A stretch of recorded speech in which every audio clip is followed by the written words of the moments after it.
श्रियकान्ताय कल्याणनिधये निधयेतिनाम् श्रीवेङ्कटनिवासाय श्रीनिवासाय मङ्गलम् लक्ष्मी सविभ्रमालोक सुभ्रूविभ्रमचक्षुषे चक्षुषे सर्वलोकानां वेङ्कटेशाय मङ्गलम् श्रीवेङ्कटाद्रिशृङ्गाग्रमङ्गलाभरणाङ्गये मङ्गलानां निवासाय श्रीनिवासाय मङ्गलम्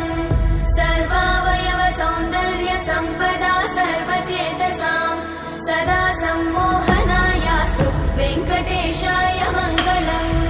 नित्याय निरवध्याय सत्यानन्दचिदात्मने सर्वान्तरात्मने श्रीमद् वेङ्कटेशाय मङ्गलम्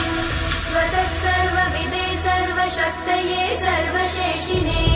सुलभाय सुशीलाय वेङ्कटेशाय मङ्गलम्।